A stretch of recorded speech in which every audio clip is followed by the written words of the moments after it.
자, 오늘은 작가를 위한 집필 안내서라는 책을 가지고 왔습니다.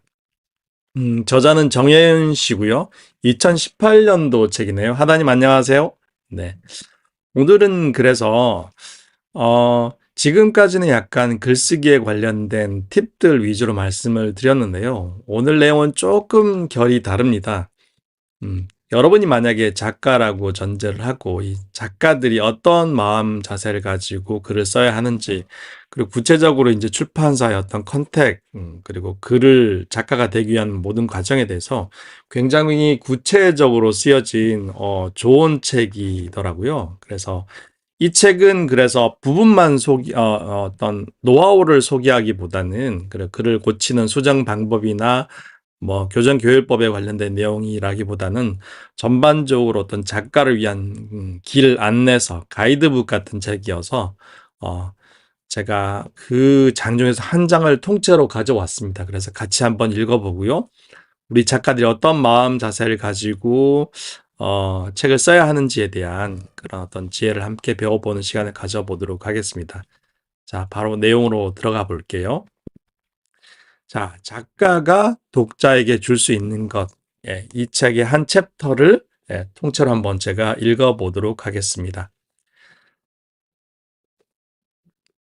나름 책 쓰기 분야에서 잘 나가고 있는 업체의 대표가 쓴 책을 읽어본 적이 있다. 목차가 생각보다 세세하게 구분되어 있어서 내가 알지 못하는 새로운 내용이 들어있을 거라는 기대로 읽게 된 책이었다.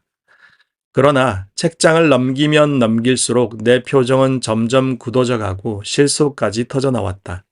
예를 들면 글이 대부분 이런 식이었다. 어떤 작가가 몇 년 동안 스스로 만든 기획과 원고로 투고를 해왔는데 한 군데의 출판사에서도 그 원고를 받아주지 않았고 어느 날 그 작가가 자신을 찾아와 컨설팅을 받자마자 바로 다음 달에 생애 최초로 출판사와 계약을 맺었다. 그 어떤 주제가 나와도 구체적인 방법은 없고 자신을 만나 컨설팅과 조언을 듣고 바뀌었고 변했다로 끝을 맺었다. 결국 그 대표를 만나 컨설팅과 조언을 듣지 않는 이상 그 책에서 얻을 수 있는 건 아무것도 없었다. 물론 그런 노하우를 밝히는 것이 영업 비밀을 누설하는 거라고 말할 수도 있지만 처음부터 끝까지 이런 글이라면 이 책은 고급스러운 전단지에 불과할 뿐이다. 어쨌든 그 책은 무언가 얻을 수 있을 거라고 기대한 독자에게 꽤나 큰 배신감을 안겨준 책이었다. 보통 독자들 역시 나처럼 이 책을 사면 내가 궁금해하는 것들에 대한 답을 얻을 수 있겠지 하는 마음으로 비용을 내고 책을 구입한다. 그러나 겉만 번지르르하게 다 알려줄 것처럼 하면서 정작 내용이 비어 있다면 당연히 독자들은 속았다는 기분이 들 수밖에 없다. 더구나 요즘처럼 인생을 바꿔준다는 달콤한 말에 넘어가 누구나 책을 쓰는 시대에는 더욱이 이런 속빈 강정 같은 책들이 넘쳐난다. 독자들에게 팔기 위해 책을 쓰면서도 정작 독자를 위한 생각은 1도 없는 그런 책들 말이다. 최근 들어 작가 본인을 위해 책을 쓰는 사람들이 많은데 사실 누가 이 책을 읽게 되는가를 생각해 보면 결코 자기 자신만을 위해 책을 써서는 안 된다. 그 책을 읽는 독자들이 무엇을 얻어갈 수 있는가가 더 중요하다. 꼭 자신이 가지고 있는 직업적인 노하우나 남들이 알지 못하는 숨겨진 정보 같은 것만을 말하는 게 아니다. 독자들에게 재미와 감동을 주거나 한 번쯤 생각해 보게 하는 질문 등도 여기에 포함된다.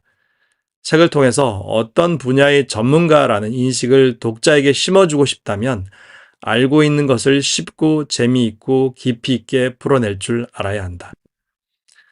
나름대로 이 업계에 종사하며 이런저런 사람들을 많이 만나 보았는데 오히려 자신이 가진 것을 꽁꽁 숨기고 자세한 것 만나서 얘기해 줄게 라고 하는 사람치고 진정한 전문가는 몇 없었다. 다른 사람이 내 것을 빼앗아 할까봐 전전긍긍하는 사람은 크게 성공할 수도 없다. 결국 그들이 꽁꽁 숨기는 노하우라는 것도 사실 별것 아닌 경우가 많기 때문이다. 포장을 어떻게 하느냐에 따라 일반인들이 보기에 그들이 가진 능력이 대단해 보일 뿐이다. 글로서 내가 가진 능력과 재능을 알리고 싶다면, 진정으로 인생을 바꿔주는 책을 쓰고 싶다면 독자가 무엇을 궁금해할지, 내가 독자에게 내어줄 수 있는 것은 무엇인지, 내 책을 사는 돈이 아깝지 않을 만한 콘텐츠가 무엇인지를 반드시 고민해 보길 바란다.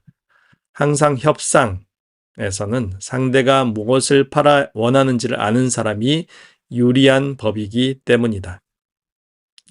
상대의 요구와 필요성에 대해 깊이 생각할수록 반대로 내게 필요한 상대 협조를 이끌어낼 수 있다. 책을 쓰는 행위도 어떻게 보면 독자와의 비즈니스다. 스스로 알고 있는 것, 남들도 알았으면 하는 것은 진정성을 담아 알려졌을 때 그 가치가 더욱 높아진다. 자, 이처럼 제가 책의 한 장을 여러분들께 읽어드렸습니다. 여러분 어떠셨나요? 개인적으로 이 책은 여러분들이 꼭 사서 전 내용을 한번 읽어보셨으면 좋겠습니다. 편집자로서 솔직하게 작가들에게 주는 조언이 담겨 있고, 사실 그 내용은 앞서 말씀드렸던 것처럼 독자에게 필요한 내용을 써야 한다. 단순히 독자를 현혹해서 돈을 벌기 위한, 그리고 자신의 컨설팅, 자신의 일로 인도하기 위한 전단지 같은 책이어서는 안 된다라고 얘기를 하고 있고, 이렇게 책을 통해서 독자들에게 필요한 정보를 전달하는 과정 자체가 사실 퍼스널 브랜딩이 아닐까라는 생각이 듭니다. 사실 저도 이 책을 보면서 많은 것을 생각하게 하는데요.